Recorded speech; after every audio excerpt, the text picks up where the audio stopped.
citizen. Coupled with the speakers and the students reading the document aloud, Thayer added, "This is a way for all of us to reconnect with the law of the land and to participate with neighbors from across our state. We encourage you to share with family and friends and join us on Saturday." Let me add that I would be pleased to join the observance, but that day this year happens to be the day of the New Hampshire Highland Games, a command performance for us Scots. This is John McClory. Thanks for listening. WDEV also serves the Northeast Kingdom at 101.9 W270BR Island Pond. The energy. We walked around for 35 minutes just in the parking lot looking for this car. The passion. UVM schedules the way they do to get as high a seed as possible in the NCAA tournament and to get as much tournament prep as they can because they're not going to get it from their league. The opinions on all your favorite teams. The organization should be taking care of Matt rather than Matt taking care of the organization. This is the Brady Farkas Show on WDEV AM, FM, and WDEVradio.com. What's up, everybody? Happy Friday here on the Brady Farkas Show on WDEV AM and FM and WDEVradio.com. Short show, 40 minutes today, just up until 6:10, and then it's Red Sox baseball. Sox taking on the Kansas City Royals, first of the three-game series at Fenway. Sox looking to exact some revenge on the Royals for essentially ending their season a couple weeks ago when the Royals took 3 of 4. We'll get you the lineups right before 6:10, but we'll also talk today with Phil Perry of NBC Sports Boston, our Patriots insider, at 5:45. He's with us every Friday. We'll give you some talking points before Patriots and Steelers as well. You can get in on the Napa Morrisville, Napa Waterbury text line. That's 802-585-3026. Your locally owned Napa stores in Waterbury and Morrisville. You can also check us out on Facebook Live, YouTube Live, and my Twitter account as well. And our guy Peter in Williston says, have a great weekend, WDEV, listening to the show from my porch. We welcome that, Peter. 5, 4, 3, 2, 1. And here we go. The opening thoughts on the Brady Farkas Show are brought to you by Sticks and Stuff and by Swanton Lumber, Vermont's most complete locally owned home center with locations in Enosburg, Derby, Middlesex, St. Albans, and at Swanton Lumber. They're online at sticksandstuff.com. I want to start the show today with a question for all of you, and I want your input on this. Again, 802-585-3026. As we head into week 2 of the NFL season, I want to know, what are the Patriots right now? Organizationally, what are the New England Patriots? And the reason why I ask you is this, because I heard 2 really interesting pieces of audio this morning on my way in, and I want to play them for you before I answer that question of what the Patriots are. The first one is from Ben Volen, who covers the Patriots for, I believe, the Boston Globe. I think they'd be lucky to be just another team right now. I mean, there is no buzz around the Patriots, and it's not just week 1. There was no national media attention rolling through Patriots training camp this year, last year. They need to win games, and there's just no buzz around this team. The TV ratings say it all. Usually the TV ratings tank after you pick up a few losses. The fact that it's week 1 and it's already down by 25%, that is a massive hit for the Patriots. And look, winning solves everything. So they win some games. There will be interest again. The national media will come back. There'll be another team. But there's zero buzz. And so Volen says the Patriots have no buzz. He cites declining TV ratings from week 1 in the New England area. And he says that nationally nobody cares. So Ben Volen tells you the Patriots are a team with no buzz. Then Albert Breer of the Monday Morning Quarterback, he says this. Well, I think everything's changed as far as that goes. Yeah, I mean, I don't think this is as attractive a landing spot for coaches as it was 5 or 10 years ago. That's Los Angeles now. That's San Francisco now. So, I think that, if you're a young coach coming up, maybe there'd be less of a willingness to take less money, to work more hours, to work here than there was 5 or 10 years ago when this was sort of the capital of pro football. And it's not anymore. So Breer says Foxborough isn't as desirable a place for younger coaches to go, says it's not the capital of pro football. So Volan and Breer both paint not great pictures of New England. So I ask you again, 802-585-3026, what are the Patriots organizationally right now? Volan says there's no buzz. Breer says it's not the capital of the football world. To me, this all adds up to this. What the Patriots are right now is sad. Or rather, it's sad to see what the Patriots have been reduced to. The Patriots are being passed by. And I told you that this was happening in real time. But now as we can step back a little bit and see, the season started and see how everything panned out from the offseason, now that we can kind of step back, I'm being proven right. The Patriots are being passed by, and that is sad. Now, I'm not really into star power, and I'm not really into drama, so I don't need all that. But no matter what crevice you look under, the Patriots are being just that, passed by. Okay? It's pretty much undeniable. The Patriots are being passed by. Number one, the Patriots have a boring quarterback, and that's not a crime. I like Mac Jones. I don't mind my quarterback being boring. In fact, personality-wise, I prefer you to be boring. But Mac Jones is also boring athletically. He doesn't make highlights or plays like Mahomes or Herbert like we saw last night, or Rodgers or Josh Allen or Lamar Jackson. And if you're going to have a boring quarterback, you better have athletes that can cover for that. And the Patriots don't have that. They are being passed by. You look at the other boring quarterbacks around the NFL. Jimmy Garoppolo had Deebo Samuel. Geno Smith has DK Metcalf. Ryan Tannehill has Derrick Henry. He had A.J. Brown. Kirk Cousins has Justin Jefferson, has Dalvin Cook. Even Jacoby Brissett has Amari Cooper, Nick Chubb, Kareem Hunt. Mac Jones and the Patriots, they don't have that. So as a result, the Patriots themselves are boring. And that is why Ben Volan tells you there is no buzz. And that is why Albert Breer says they're not the football capital anymore. They're being passed by. They're not good enough to attract attention. They're not interesting enough to attract attention. And they don't have great enough players to attract attention.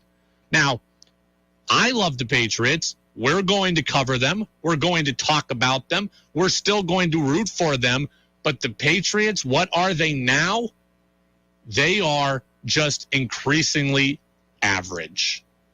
After years at the top of the food chain, the Patriots are increasingly average. And they are average and boring. At least with Tom Brady, they were boring and great. Now, they are being passed by in terms of interest. They are being passed by in terms of storylines. They are being passed by in terms of on-field success. And they are being passed by in terms of style of play, overall athletic ability. That's why there's no buzz. At this point, I can't believe I'm about to say this, the New England Patriots might as well be the Detroit Lions or the Atlanta Falcons. They're just not interesting, and that really, really stinks. When I think about what the Patriots are and what the Patriots have become, they have become an average, boring franchise. Doesn't mean they can't be good, but right now, they're average. They're probably an 8-win team at this point. Average. And this is sad, man. Like, this is sad. I don't care about star power. That does nothing for me. I told you about the Red Sox yesterday. I don't need star power. I just need good players. Right now, the Patriots don't appear to be measuring up in any way that you might measure. And think about this. This is a matchup with the Pittsburgh Steelers. These are two of the most successful franchises in NFL history. Two of the most winningest franchises in NFL history.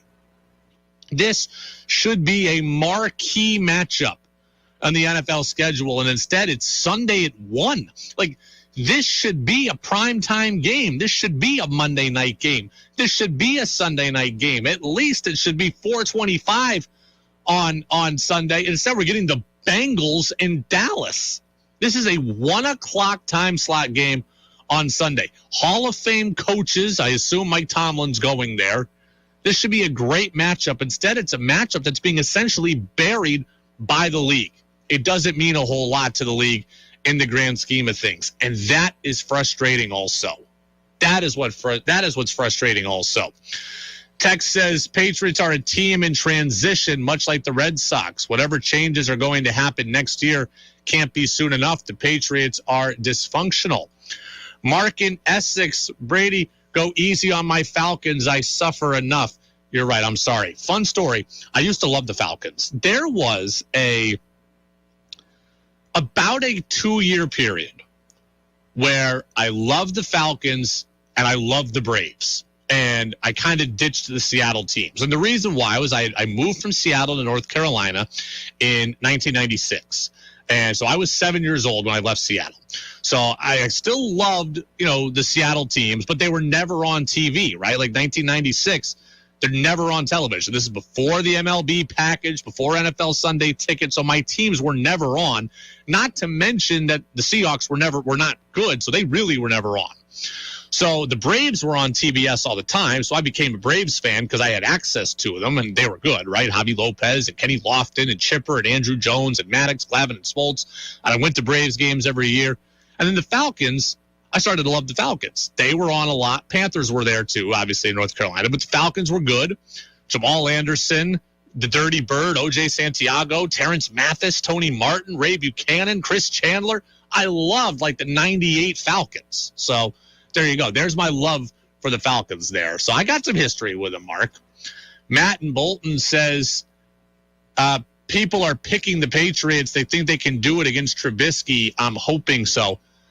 I think the Patriots are going to win this game too. Let's put it this way. If they don't win this game, there are massive problems.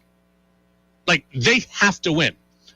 The phrase must-win game gets bandied around way too often. And I understand that mathematically, this is not a must-win game for the Patriots. But symbolically, this is a must-win game. Mac Jones is better than Mitch Trubisky. You have to win games in the NFL when you have the better quarterback. You do. That's why Denver losing to Seattle was so bad on Monday night. Russell Wilson against Geno Smith? Are you kidding me? It'd be one thing if Russell Wilson lost to Patrick Mahomes, but to lose to Geno Smith, that is embarrassing.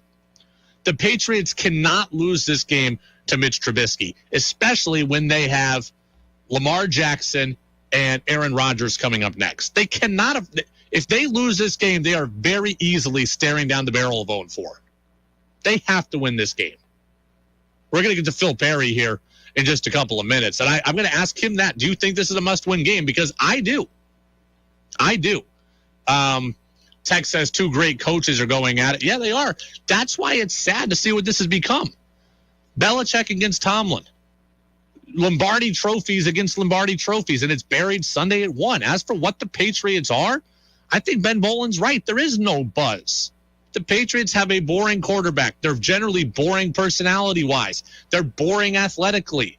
Breer says they're not the capital of pro football. They're not, and this is sad. What the Patriots have become before our eyes is not a total dumpster fire, but they have become increasingly average. And that is something that hurts too.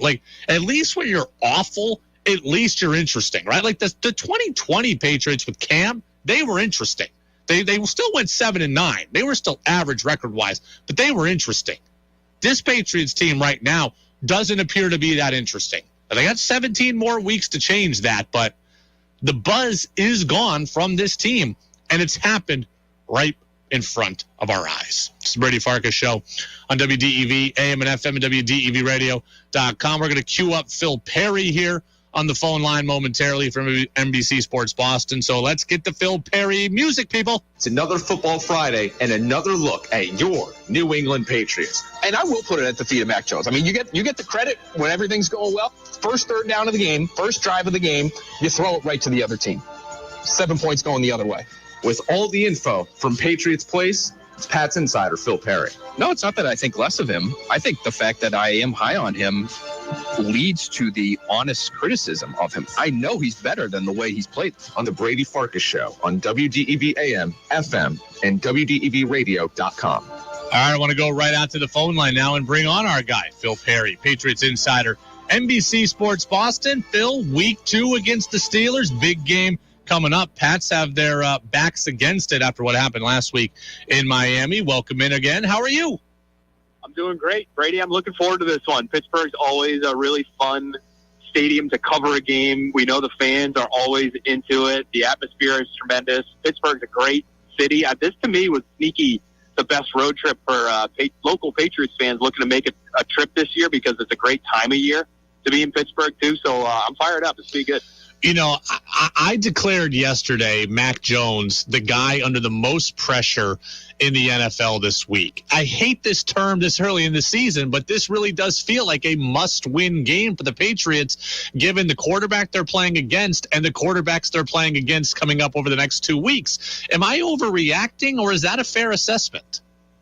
I don't think it's a complete overreaction, Brady. I don't look at it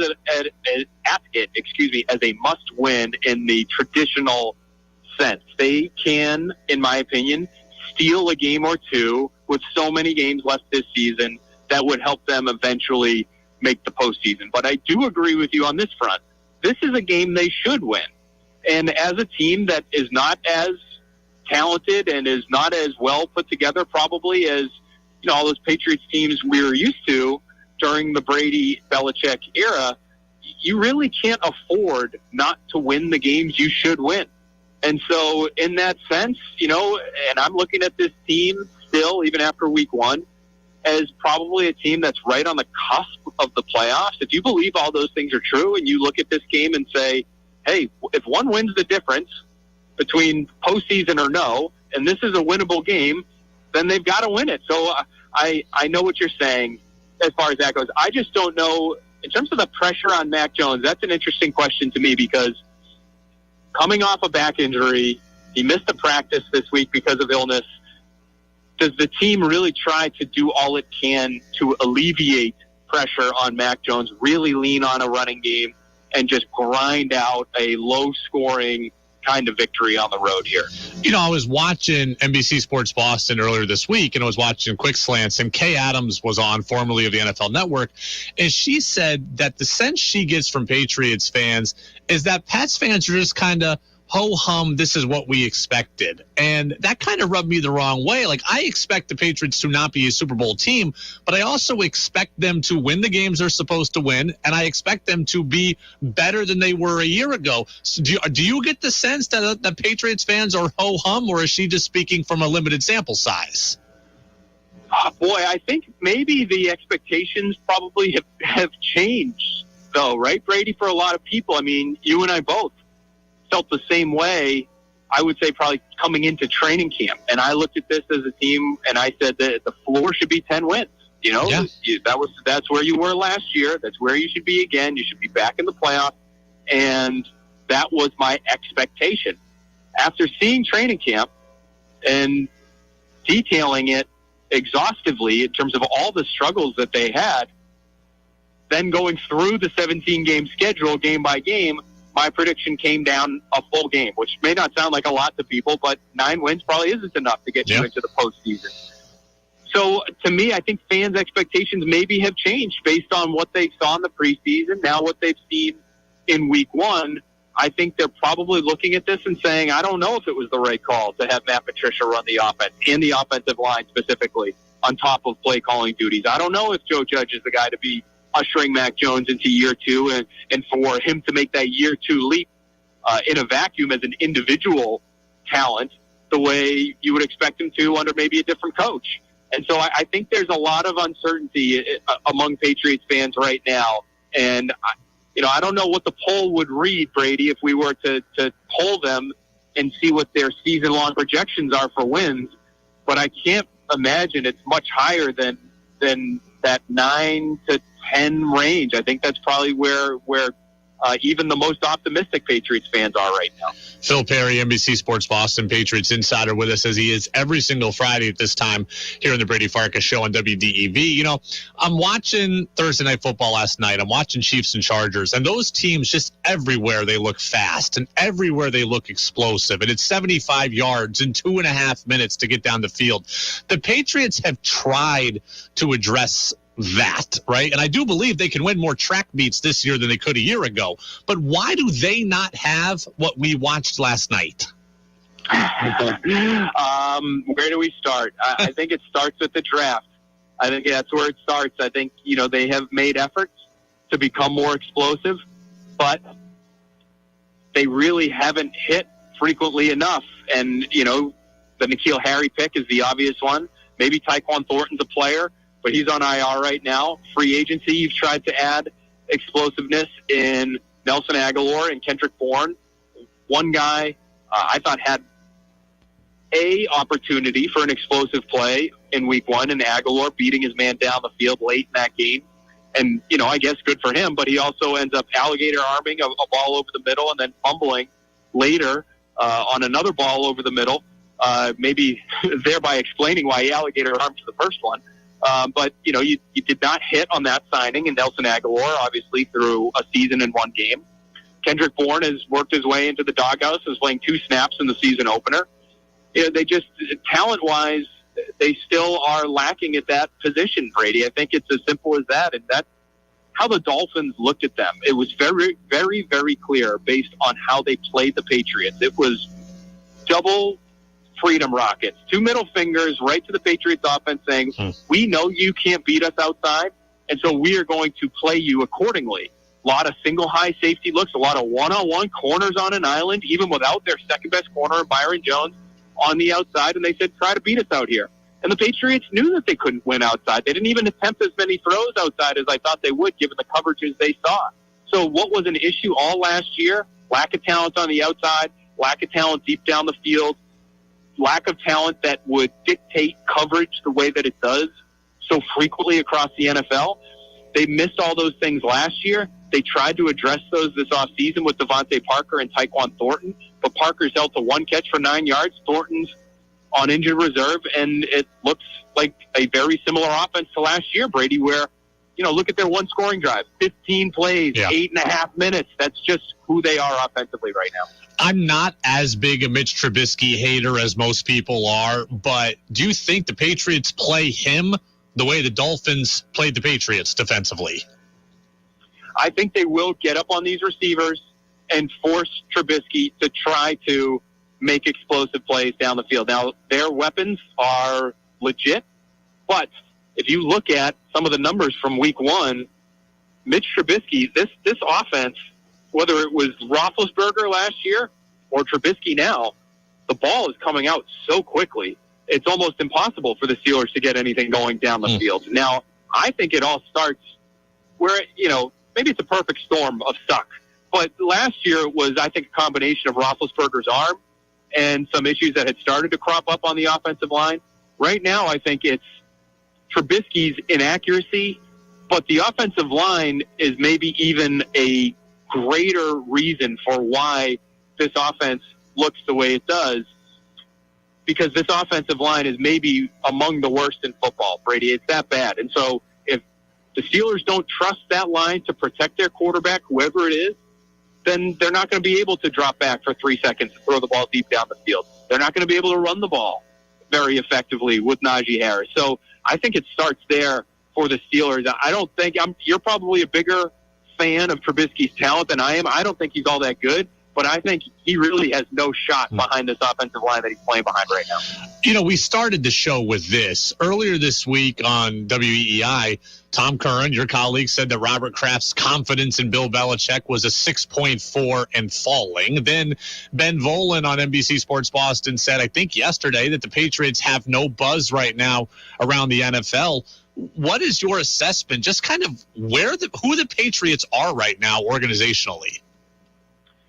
Isn't it amazing that this is a Patriots-Steelers matchup between two teams that reigned supreme in the NFL for as long as they did, and now it is just a meh listing on the NFL's schedule for week 2. It's probably one of the more ho-hum games on the entire slate, and there's good reason for that. That both these teams are in transition. Neither team looks like a true contender right now. I would say that's the last place you want to be, though, if you're Robert Kraft. I asked him at the owners' meeting earlier this year if he expected to contend, truly contend in 2022, understanding that there was so much change happening, especially on the coaching staff and where those guys might need some time to grow into their new roles. But he said yes. He expects to contend. He wants to be in the postseason. He wants to win a playoff game. So I don't know how he could feel looking at his team and looking at how they looked after 1 week, Brady, but he can't feel all that confident that they are the team that he was hoping they would be. So the fans and how they look at them is one thing. I think how ownership looks at its own team right now is maybe even more significant. We're talking with Phil Perry of NBC Sports Boston. Phil, I'll get you out of here on 2 more quick questions. You mentioned Robert Kraft. We heard basically this week Robert Kraft is going to make a call down to Bill Belichick's office in order to get Kendrick Bourne to play more. Is Robert Kraft playing the meddling owner and issuing ultimatums really a healthy thing for this Patriots organizational relationship? Yeah, so I'm not sure that's exactly how it played out, Brady. He certainly noticed that Kendrick Bourne didn't play as much as people were expecting him to. I think it was certainly relayed to him. I'm not sure it originated with him, but I think it was relayed that Kendrick Bourne would be playing more. And so, therefore, he feels more confidently that Bourne will be a bigger part of the plan. I'm not sure he has, as of yet, gone in on something like this, right? Ownership should be involved in certain decisions. When it comes to the quarterback and how much the quarterback is going to make or how much money gets spent in free agency and on whom, I get it that an owner would be involved in those kinds of decisions. But when it comes to snap counts for your third or fourth receiver, that's not what you're looking for. I also would say I'm not sure that's exactly how it broke down. Phil, I know they're up against it. I know Mac is injured. I know they're on the road. I know the offense is in flux. I think the Patriots are going to win this game. I don't know if they're going to win it 23-20 or 12-9, but I think they're going to win it. What do you think? I'm with you. I believe they're going to win this game as well. I think they have so much to clean up, though, from week 1, Brady. I don't know if that's a crazy prediction on my part, especially now that we know that Mac Jones missed one of the team's 3 practices this week. So I don't feel great about this prediction. Again, having seen the protection plan in Miami and just how, I would say, underdeveloped it appeared to be, knowing they were going to be going against a blitz-heavy offense. But I think they will get some of that ironed out. I think the quarterback is going to be healthy enough to play. That's the expectation. And I think they are a better team right now, even with the flux on the sideline, than the Pittsburgh Steelers. I think this is a game, Brady, that the defense will win for them. I think defensively this will be a quote-unquote, coming out party of sorts. I could see Matt Judon making a game-changing play. I could see Christian Barmore making a game-changing play against that sieve of an offensive line that they have down there in Pittsburgh. So it's going under, Brady. I can tell you that. And I don't know if the Patriots are going to score many more than 20 points in this one, but I do think they will win. Well, I hope you are right. Hopefully we're having a happy post-Patriots recap Monday. Phil Perry, NBC Sports Boston. Pat's Insider. Pregame show on NBC Sports Boston is Sunday at noon. Kickoff is 1 o'clock. Phil, appreciate it as always. We'll talk in 7 days. You're the man, Brady. Appreciate you, man. I'll talk to you soon. Absolutely. We'll talk next week with Phil Perry of NBC Sports Boston. Quick takeaways from Phil. It is going to be an interesting matchup. He elaborated on exactly what we said prior to him coming on. This game should be a matchup of huge importance to the NFL, and it's just not. It's just very, very average. He does agree it's a game the Patriots have to win. He wouldn't say must win, but he said you have to win games you're supposed to. So that lines up with everything that we just said. Couple of texts saying the same thing. This is a must-win game. Pats have to capitalize on playing Mitch Trubisky. I do think the Pats win. I do think it's close. I do think it's low scoring. This has 16-13 written all over it. to me, as long as, look, Minkah Fitzpatrick doesn't get a pick six like he did last week off Joe Burrow, this has the 16-13 Patriots written all over it for me. I did think it was interesting regarding Mac Jones when Phil said, I think he raised a good point, like wondering how much they'll put on him given the injury to the back. I don't know. I do think no matter what, no matter if Mac Jones throws it 20 times or 40 times, he's going to have to make some plays this weekend. I think the pressure does fall on him. That he's got to do something to win them this game. Whether it's 20 passes or 40 passes, he's got to do something. We'll get the national news update. We'll come back. We'll get to some of the key matchups. We'll get you the Red Sox lineups before we get out of here. That's next in the Brady Farkas Show on DEV. 96.1 WDEV FM Warren. 96.5 W243 AT Barrie. 98.3 W252 CU Montpelier. AM 550 WDEV Waterbury. This is CBS News on the Hour, sponsored by Dell Small Business. I'm Stacey Lynn in Washington. One of the largest mass burial sites has been discovered in Ukraine. Investigators say there's evidence some of the people were tortured. The tricky part is really just trying to go up the chain of command and identify exactly who's responsible for which series of atrocities, and that's an ongoing process. The mass grave contained over 400 bodies. At Westminster Hall in London, a vigil for Queen Elizabeth. Her four children gathered around the coffin, silent. Outside, tons of thousands lined up for miles to pay tribute. Mourners may have to wait more than 24 hours. The Queen will be laid to rest on Monday. California's governor is speaking out after migrants were shipped to other states by Florida and Texas. What these governors are doing are disgraceful. Governor Gavin Newsom specifically called out Florida Governor Ron DeSantis, saying he was, quote, monstrous for using the political stunt for fundraising. Newsom said if asylum seekers were shipped to California, they would be treated humanely while waiting for their court dates. And that would be the approach we take if they decide to play that stunt here in the state of California. Newsom is asking the Department of Justice to investigate allegations the migrants were falsely offered jobs and housing, what he says could amount to fraud or even kidnapping. Matt Bigler for CBS News, Vallejo, California. While the boil water advisory has been lifted in Jackson, Mississippi, many remain skeptical of a long-troubled water system. Does Angela Adams think the city's water is safe to drink and use? Not 100%. It's going to take me a week or two, to make sure. Adams says even her dog is reluctant to drink water from the tap, which is often brown and smelly. Jim Crisula, CBS News. A judge from New York has been appointed to serve as a special master to review documents taken from former President Trump's Florida home. But as our Natalie Brown reports, there are still some issues. The Department of Justice is still fighting the court's decision to block its access to the documents pending the review, claiming it puts its investigation on hold. The DOJ has filed a notice of appeal. An appeal would be heard by the 11th Circuit Court of Appeals, where 6 of the 11 judges were appointed by former President Trump. It's curtains down for Broadway's longest-running show. The Phantom of the Opera will close after 35 years. The show has struggled since the pandemic and is losing about $1 million a month. If this is a bucket list item for you, you have until February to go see it. Not a rosy day on Wall Street. The Dow dropped 139 points. This is CBS News.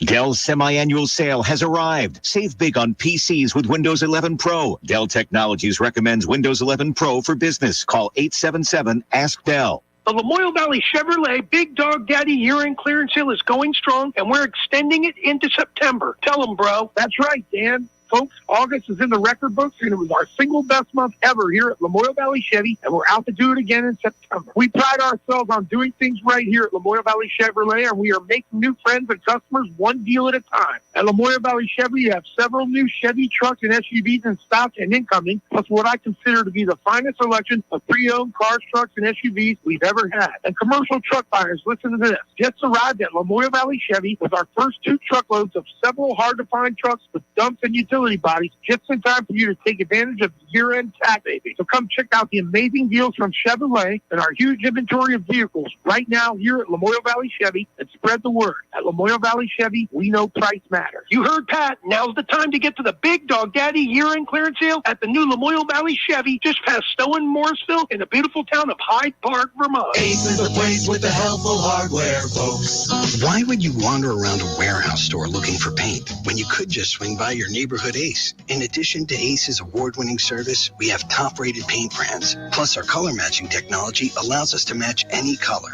So stop wandering and start painting. Head to your neighborhood Ace today. Benjamin Moore, available at the Country Home Center, Junctions Route 15 and 100 in Morrisville, Vermont. Check us out on Facebook and the web at countryhomecenter.net. Join me, John Batchelor, weeknights at 9 for Eye on the World. I'll offer insight into breaking news, current events, global politics, economics, science, and literature. If you seek to understand the news of our nation, world, and even outer space, tune in weeknights from 9 to 1 for Eye on the World right here on Vermont's news station, WDEV AM and FM, and streaming at WDEVradio.com. Whatever your interest, sports. I think the Celtics are current events. We're stepping the primary campaign up a bit. Garbage. If you do get the tomato hornworm, you're going to see them a lot sooner. Weather. You may have heard of the word derecho. What is a derecho? Well, WDEV has a podcast for you. Locally produced podcasts of our own shows and podcasts from our partners at CBS and ESPN. To access the full listing of podcasts, go to our website at WDEVradio.com. Your chance to be part of the show is on the text line at 802-585-3026.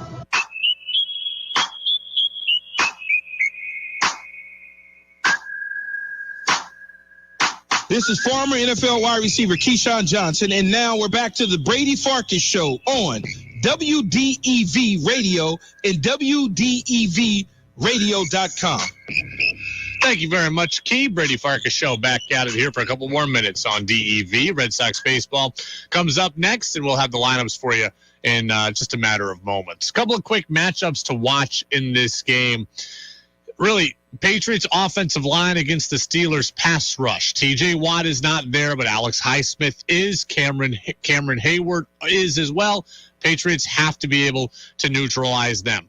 If those guys can get home on their own, then the Patriots are in big trouble, right? If they can not have to do a whole lot of blitzing, if they, kind of like we talked about yesterday with the Chargers and Chiefs, if the Steelers can get home with just their front four and drop everyone else in coverage, Patriots are in trouble, right? Patriots receivers aren't going to separate big time, and there's not going to be huge gaps in the middle of the field there. So if the Patriots line can hold, force them to blitz, and then Mac Jones can beat said blitz, and now maybe you've got, only 6 guys in coverage or 5 guys in coverage. Well, now life gets a little bit easier for Mac and for the Patriots. Theoretically, that's going to be a huge matchup. The other thing, it's kind of like we were talking with Phil. Patriots defensively are going to have to be able to stop the Steelers underneath, right? Claypool, Deontay Johnson. Steelers have playmakers at wide receiver. They're not going deep. Trubisky threw 38 passes last week. 26 of them were within 10 yards of the line of scrimmage. It was essentially like watching what the Patriots do. So you don't have to worry as much about him going deep. You have to worry about him, within that 10-yard range. What you can't do is allow them to catch the ball 6 yards out and take it 26 yards out. Catch it 8 yards out and take it 48 yards. So Patriots offensive line has to be good. Patriots underneath have to be good in coverage, have to be sticky in coverage, and then have to be able to wrap up and make clear tackles. So that is going to be a huge issue in this game, is tackling in space. Because if he's going to get rid of the ball quick, as Phil says they are, and hit guys underneath on crossers, you need to plant them. 4 yards is 4 yards. 4 yards is not 9 yards. 8 yards is not 28 yards. That's what this game is going to come down to. I believe the Patriots win.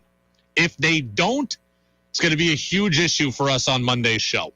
Monday's show is a full show. We'll have all 90 minutes to recap it. We'll be on from 5:30 until 7. I got the Pats winning it 16-13. I don't think it's going to be pretty. I don't think it's going to be all that well played. But I think the Pats win it, and I'm counting on Mac Jones to be a huge part of it.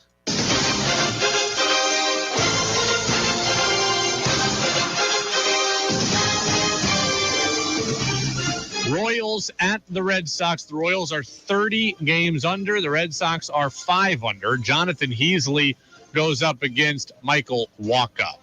For the Royals, MJ Melendez is the DH. Bobby Witt Jr. is at shortstop. Salvi Perez is back in the lineup. He's the catcher. Vinny Pasquantino is off the IL. He's at first. Michael A. Taylor is in center. Michael Massey is at second. Hunter Dozier's in left. Nicky Lopez at third. And Nate Eaton is in right field. Royals will run a bit, 27 steals for Bobby Witt Jr. For the Sox, Michael Wacha's 11-1. Tommy Pham's behind him in left. Rafi Devers at third. Xander Bogaerts at short. Alex Verdugo in right. JD Martinez, the DH. Tristan Casas is at first. Christian Arroyo at second. Kike Hernandez in center. Kevin Plawecki is the catcher. He bats ninth. No Connor Wong in the lineup today. That'll do it for us. Thanks to Phil Perry of NBC Sports Boston. Full interview and our full show available on our podcast channel when this show is over on WDEV AM and FM, WDEVradio.com, Spotify, Apple Podcasts. Go Sox, go Pats. See you Monday.